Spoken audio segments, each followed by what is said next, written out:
The UAE agenda is the same as the Saudi agenda. They want to be, and both of them are fantastic agendas, which is to be the best that they can at every single industry that they want to develop and grow in their country.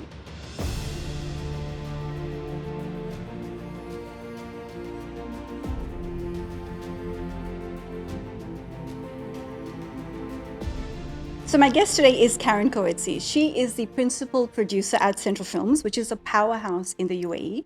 And they're doing amazing work in the UAE and also in Saudi. If you've seen any captivating ads online or even music videos, chances are Central Films are behind it. So Karen and I have worked on numerous projects together. We have done Dylan Wang with the Ghislaine campaign, as well as J Balvin's new song, Polvo. But our connection goes back even further than that, with another big star that connected us, but we'll get into that a bit later. Karen is also the chairperson of the UAE Production Forum, and she has been instrumental in shaping the landscape of freelancers in the UAE. So if you have a freelancer visa, you have her to thank for it. So we're going to get into that as well. And if that's not enough, she's also the visionary founder of the Women in Film Group. So welcome to the Spotlight podcast, Karen. Thank you very much. And thank you for being here. Now, there's so much to unpack from that intro, and it doesn't even scratch the surface of your remarkable achievements and your career trajectory. It's a lot of work over the number of decades. I've been around for a very long time. Well, your work has been around for a very long time. So we had a really funny conversation a few days ago when we talked about what should we talk about today. And we both kind of astonishingly agreed on one thing. We're tired of creating content. What made you come to that realization? I think what we realize is the films that we've been making, I never get to see them except on the director's reel. So why are we still making 30-second ads, 45-second ads, 1-minute ads, which is about a car's journey through incredible landscapes with some beautiful people pointing, smiling, using the multimedia functions? It's just that I think that those days are over, and we really need to pivot and make, which is happening. It's happening already, of course. But it's like every time we need to make these commercials, I just don't understand why we're doing it when it could be, the money could be used and the creativity could be used in a way that was just so much more engaging and relevant for this time. So that shift is happening. Maybe in this country it's happening a bit slower, I don't know, or brands are not moving as fast. It is happening for sure. So I think that what is coming is really quite exciting. I know influencers are the bane of people's life, but also kind of influencers are changing. It's not just these people that we don't relate to that, are, I mean, I'm being sort of quite prescriptive here, but I mean like pumped up lips, glam hair, with kind of that are quite sort of vacuous or don't really have a history that's meaningful for the people that are watching the film. So, I mean, what we were talking about earlier is just influencers that are more relatable, likable, and trusting. I mean, to use that, and trustworthy. Yes, exactly. So, I'm quoting at the moment on a film. It's for a car commercial, but it's taking two influencers that have really interesting backgrounds, and they are taking them to Korea, and they're going to experience Korean life, take stories, almost kind of like a vlogging idea. Then they're going to come back to Saudi, and then they're going to shoot their experiences. And this is all about unifying Saudi and Korea because of the partnership between the two countries for this brand. And that's so much more exciting and engaging. And also when you're looking at it, you're learning. True. So I just think that... and this is a car brand you're talking about. And this is a car brand. Great. Yeah. They're not selling the function of the car or how it looks. They're just selling the experience of what you can do if you would ride that car. And I think that's really important. I think we're over this whole salesy. I'm sick of being sold to. I just want to know, tell me if it's real, tell me if it works. Yes, absolutely. And if it's not a functional product, it's aesthetic, then, well, I want to see how you're using it. Maybe I can use it the same way kind of thing. Exactly. And also, I mean, we're very visually literate. So we are very aware of how people target products towards us. We're much smarter in a visually literate way than we were 10, 20 years ago. True. To your point about the fact is I just want to know if the product works or not. Like we don't really need to be entertained with this TV commercial necessarily. And our attention spans are so low. Like there was a statistic that came out that you literally have 1 second before the person scrolls. It's incredible, You right? have 1 second. So what are you going to do in that first second? Unless you're on YouTube and they force you to watch for the first Yeah. 5 seconds, and then you Exactly. can only skip ad. If Instagram does that, So they've lost me. look, as a business model, it's a lot cheaper to make the kind of content films that we're talking about now. I mean, the budgets that we get in to make a conventional TV commercial, I mean, it's a lot of money. And now for half of that is what we would use to do the kind of content that we're talking about now. That's more meaningful. That's more meaningful. So the business model is different. I mean, Yes. to be honest, it also makes it a bit more enjoyable. But And that's, are clients or companies actually latching on to that, or are they still of more stuck in the course, traditional aspects of how to make no, they are. I an mean, ad? they understand. I mean, look at the to Is it shoot. because it's cheaper? Well, they're like, why don't you shoot on your iPhone? And which commercials have been made? I mean, sometimes people still want to make content that is very beautiful and that's captivating, and that does cost money. You need beautiful, creative minds to create that.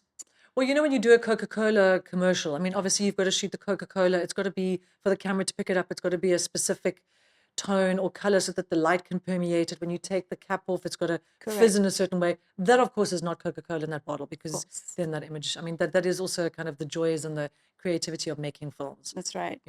But just going back to that point about the need to spend money sometimes to make beautiful commercials, when iPhone did, when they collaborated with Takashi Miike to make a 19-minute film called Midnight, but the story was taken from a manga comic. That obviously was not cheap to make. Yes, it was shot on an iPhone, but there was lots of stuff involved to make it engaging and exciting and to last those 19 minutes.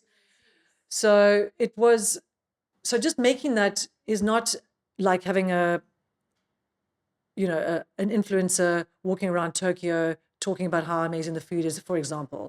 This was a structured film that he made for 19 minutes on an iPhone that communicated how beautiful this phone was, what incredible images it made, and also just engaged the audience. So that was not the 1 second before you scroll kind of situation. No. But that campaign had legs, and also because it wasn't your traditional 30-second ad about how beautiful an iPhone was, that campaign had so many more legs to communicate how great the phone was and to put that idea in people's minds. So they played this on screens in taxis, because it was all about a taxi driver at night. So they had it playing in taxis throughout Tokyo. They had drivers dressing up like the lead character. And you've got a captive audience in a taxi for 19 minutes while you do your drive, wherever you need to go. And it's just a great way of engaging with your audience and giving them a good time and making them feel good. And content, like we talked about. We're trying to creating content, but because I think the content is mundane. Like that 1 second rule probably applies to ads. Your mind is already knowing about ads, and you're so predisposed to the idea. You just do not want to see someone selling something to you. But content like Netflix and Amazon, the countless amounts of platforms we have now, we go and consume content like proactively. So something interesting as that coming up and showing you, that kind of content I like. Yeah, absolutely. And to do that requires another level of production than the normal ads that we've been seeing. For sure. So basically kind of the makeup of your business team within the agency, they're keeping their eyes on different opportunities. Correct. There was there was a Heinz commercial done. They collaborated with the trailer of the Deadpool and Wolverine film. I love those two. So that is just like a classic. You look at that, hey, man, mustard that is tomato ketchup and that is mustard. Heinz, what a brilliant campaign. Yes. And it was only about the trailer. Of course, they had to spend a fortune for all of the collateral, the actors, the voices that they used, the fact that it was such a well-known movie. So they obviously had to spend a lot of money for that. But what a clever way of bringing in your product. Very I mean, clever. we can put that link in the show notes, right? Yes. So we'll put that. I mean, it's just exciting to see that kind of content. Exactly. And just, I mean, as people that are involved in the industry, where it's not that conventional absolutely TV commercial that I mean, even thinking about this conversation being in the room, you're sitting with, Wolverine and Deadpool, and you've got tomato sauce and mustard. You're like, what is that? Come That on. connection is so far, but Yes. being able to tie that in so creatively, like that's exciting. Yeah. That's the kind of work I think that we should be going more forward into, you know. And it is. Speaking of which, also Super Bowl. Those are one of the most watched ads at the time because they are purpose built for that audience. And I've seen many, I don't watch the Super Bowl, but I've seen many audiences are very excited about the ads that come out. Yep. You know, so so what are people telling us? That they want content that is real, content that is not just ticking boxes of being another car ad, another skincare ad, another shampoo ad. And we want to be excited. We want to be excited. You know, people are quite kind of like, we're so dead in this world sometimes because there's so much going on. There's, you know, we've always got to be tuned in, responsive. There's a lot of demands on our time. I mean, I know I've been speaking all this time about social media, but I absolutely hate social media. I mean, I really, you know, I get a girl in Argentina to do my Instagram. You know, my LinkedIn, I contacted a woman in New Zealand who wrote a book called Linkability. I said, please, can you just like organize this LinkedIn page? And the thing is, there's all those resources and you can go across the globe to get people to help you with them. And it doesn't have to cost a lot of money, but sometimes other people do it better than we do. Absolutely. And also sometimes you just don't want to be driving that message or being part of that. You know, I like to have the distance from it, you know, in a certain way. Although, I mean, I know LinkedIn is very kind of business orientated and, you know, we need to be a bit more engaged with that. And that is really kind of like your page in the business world. But there's a lot of other ways that we, you know, that I use my time to be part of the industry. And I mean, you spoke about the Women in Film group. The thing is so what is that? That is, it's a WhatsApp group, but it's got like 553 people on it. I don't know if, I mean, WhatsApp obviously increased the number of people that could be on it. Yes, I know. But the thing is, it was really just starting that. And then it's about it being organic. It's about like everybody being an admin. This doesn't belong to one person. Everybody can add who they want to add. If they want to leave, they can leave.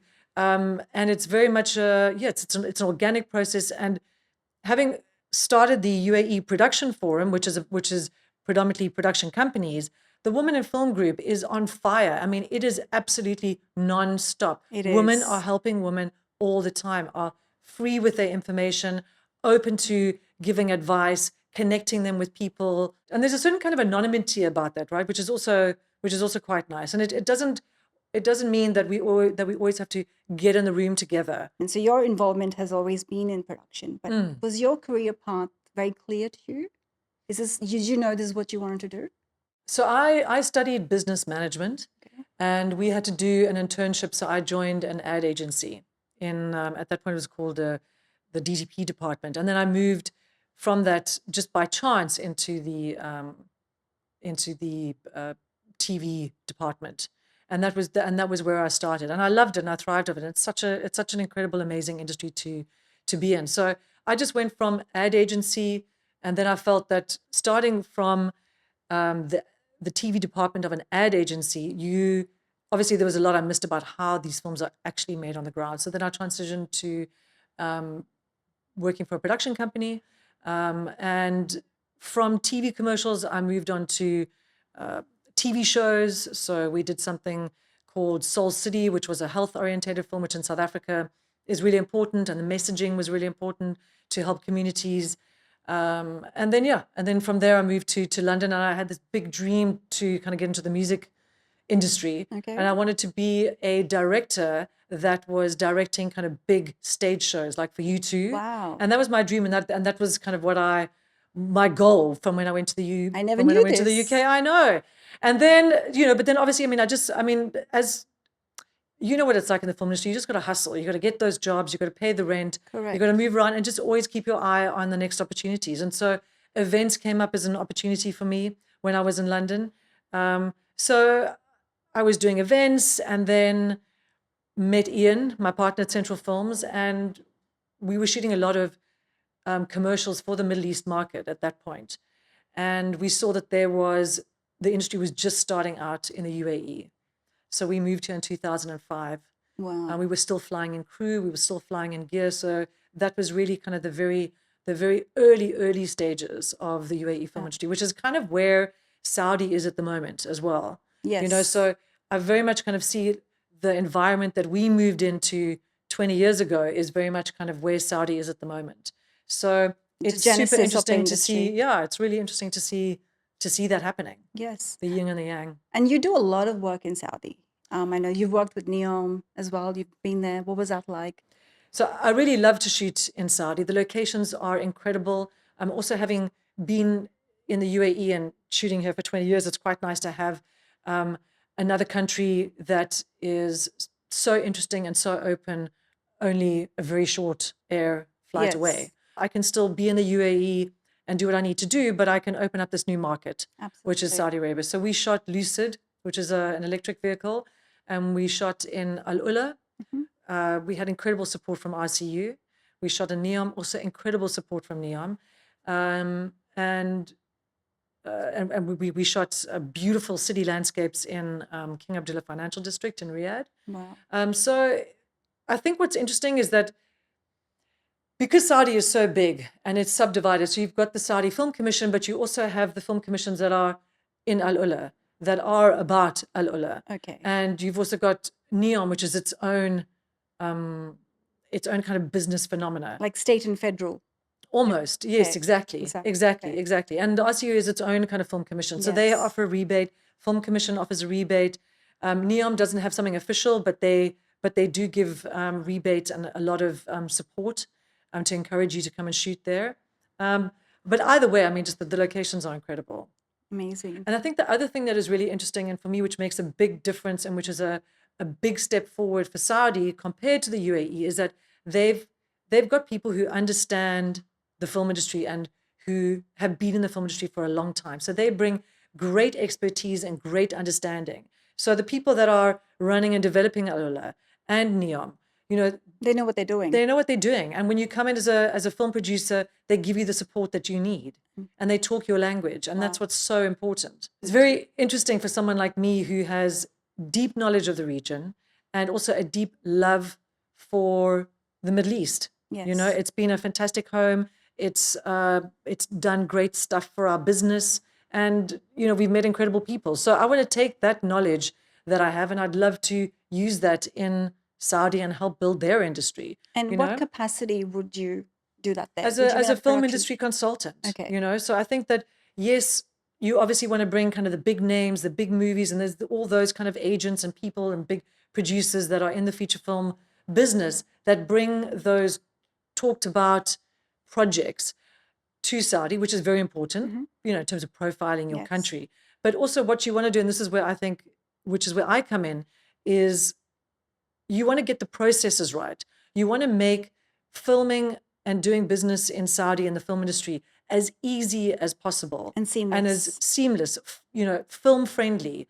You want to have people who understand the industry, who can talk to producers coming in, talk to crew members who want to come and help them do their job better. And I think that that's sort of a value that I can, Absolutely. that I want to bring. And yeah, I mean, I have worked with you starting on to make inroads. multiple projects, and I'm always in awe of how you handle your projects. You are phenomenal. One of my most favorite people to work with in the Thanks, UAE. So I have no doubt Saudi's in good hands if you were to go there. But are we at risk of losing a lot of work to Saudi? Like, should UAE be concerned that Saudi is a competitor now in the film industry, or even bigger? The UAE agenda is the same as the Saudi agenda. They want to be, and both of them are fantastic agendas, which is to be the best that they can at every single industry that they want to develop and grow in their country. The UAE is leaps ahead of Saudi on a number of levels.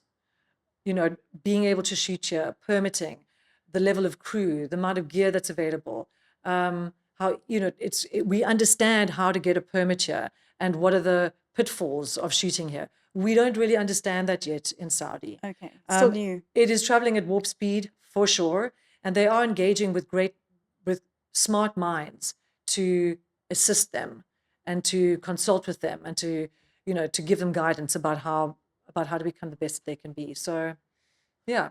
With the Saudi market opening up, should we all move to Saudi? Film production. Well, you can't get a drink there. It's okay, I don't That's drink. a big problem.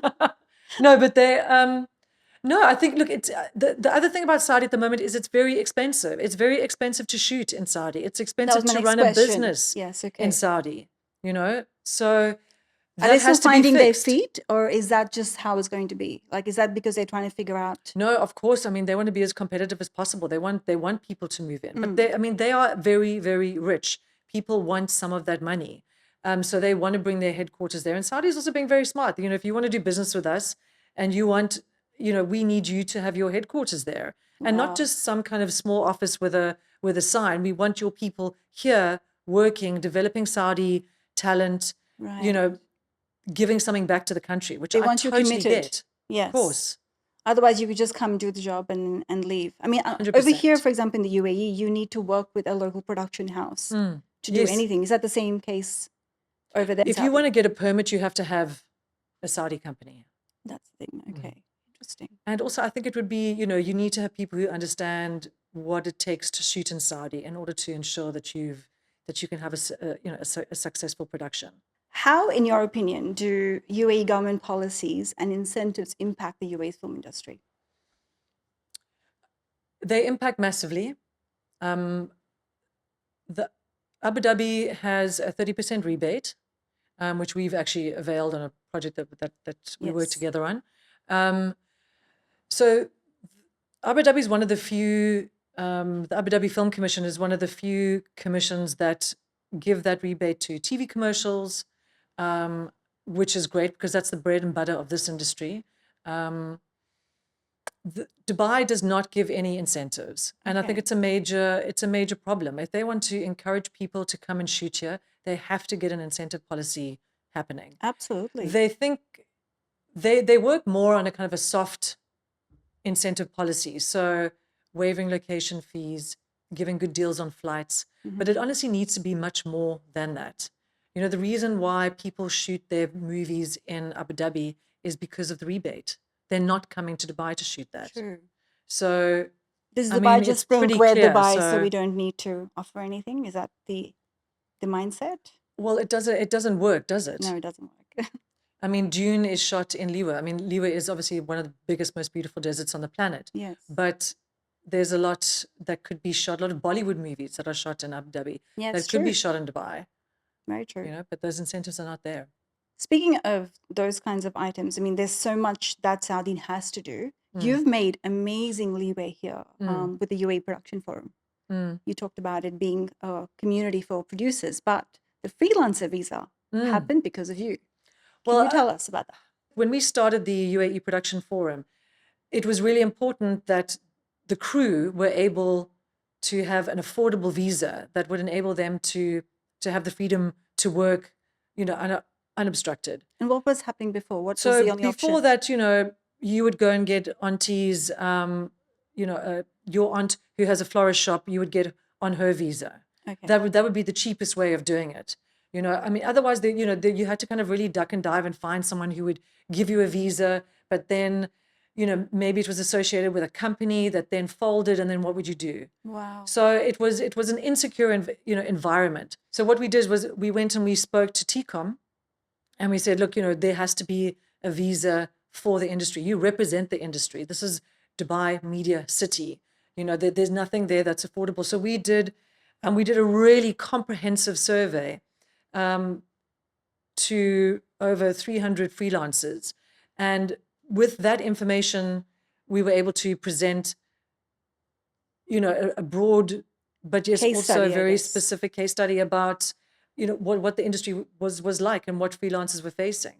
I mean, And that really did spearhead. And I think with that information that TCOM had, they were then able to really push for this Go Freelance Visa. And that was the establishment of that. And then after, of course, Abu Dhabi's always done also really good things, and their 2454 visa, which is now more affordable than the Go Freelance Visa. yes. That Abu Dhabi is also a fantastic place to shoot. They also have a really vibrant, smart film commission. So Abu Dhabi is doing a lot of good stuff. And I think the Abu Dhabi Film Commission is also something that the Saudi Film Commission can look to To learn. to learn from, for sure. for I sure. mean, I can't even imagine the scenario you were talking about because I came in and I was able to apply for a freelance visa. And that's what allowed me to stay here in this country. So Exactly. it's phenomenal. I mean, you might think it's not so big, but it's huge, Yeah. you know, so Yeah. that we have this option over here. And now the golden visa, which Yes. is another big, huge thing for our Big industry step as well. for the UAE. Yes. Fantastic thing that His Highness has done. I mean, Absolutely. really, they're always ahead of the game, the They are. UAE. You know, and that's what's so great about being in this country. I'm always fascinated by the things that happen in the UAE. You know, Completely. Australia is still young, not as young as the UAE, but even when my parents come in here and they look at UAE, they're like, wow, this place is building things, you know, record time. And they have the brightest minds, the best in the industry. Yeah. And which is why all eyes are over here at the moment. Absolutely. You know, so have you seen how fast that Hesse Street flyover has been yes, growing? Oh my God. that Hesse Street is such a pain otherwise. But so the one thing I wanted to talk to you about also, I'm going back to content. These days, so much of our content is dictated by the algorithm. The thing for me about algorithms is that they really tailor work that you always like. And I quite like to not always look at what I like. Yes. So, you know, I think that we just, I would hope that kind of the algorithms that are being built and used, that there's ways in which we don't have to always be subscribed into that. That's their So that we thinking, though. can- So if I go on Pinterest and I pick on one thing, it's just now going to show me 10 different things of the Exactly. same. I'm like, I just looked at that once. Yeah. So is it Yeah. smart enough to pick up that you don't want to see it all the time? Or it works in two ways. Either you train your feed to be purpose-built towards you. Yeah. Like they have those curator feeds, you know, so you look at it once and that's how it's going to show you. Right. Your Google right. News, for example, it's Yes. highly curated Yes. to what you've looked at in the past, you know. So Completely, yeah. and yeah. there was another it was interesting, speaking of content, there was a person who was watching I think it was one of those reality show videos, male and female relationship, that kind of stuff. And something controversial happened on the show. And what they found was the woman who was watching the comments were in favor of the female. The male who was watching the same video, the comments were in favor of the male. How insane is that? I mean, that's another level of content curation, if you ask me. That is scary, Isn't and I it? hate that, and I hope that I never get to watch any I programming think like it's already that. there. I think it's already there. And I think this is like, you can never win with how fast content is moving. I'm still trying to figure out the hashtags to put on my post. You know, I don't even know if they're relevant. Tina, I doubt that. I think you're very social media savvy. No, I'm not. I just pretend that I am. So you worked with some big names in Yes. the past. So I'm going to do this fun thing. I'm going to say their names, and I want you to give me one word to describe your experience with them. Okay. One word about Shah Rukh Khan and your Late. experience. How late? 5 hours late. Oh, God. But otherwise, very nice guy. He's Okay. lovely. J Balvin. Charming. Nice. Chencho. Calm. Calm. Okay. Roger Federer. So much. Humble, kind, gentleman. Love him. Wow. That's amazing. What a great More guy. than one word, but okay. More than one word, yes. Djokovic. Sharp. Sharp. Okay. Dylan Wang. Heartthrob. Kind. Yeah. Professional. I know more than one word, but honestly. Yeah. Professional. Nice. Consummate. Okay. Ken Block. Petrohead. Entrepreneurial. Wow. Okay. A man who really knew about business, as well as being obviously an expert in his field. Yeah. Yeah. Rest in peace. Yes. Rest in peace. And Fat Joe. Funny. Funny. Funny. Irreverent. So what was the video that was shot with Fat Joe over here? We shot a music video with him and French Montana in the desert. Amazing. Yep, in the desert and in various Jumeirah properties, actually. A while back. I love how they come here just to shoot in the desert. It's not my favorite place to shoot. When we were doing the ad for J Balvin, not the ad, sorry, the music video for J Balvin that's yet to come out. I remember how we had to put all those trucks because our Yes, tent the was unit flying. base camp. I know, exactly. It was in danger of being flown away. It was crazy. I want you to finish this sentence for me. If you're not creating content, you are Not in the film business? not in any business, probably. Not in any business. Well, thank you so much for today, Karen. It's been amazing having you on our show. Thank you so much. It's been lovely to be here.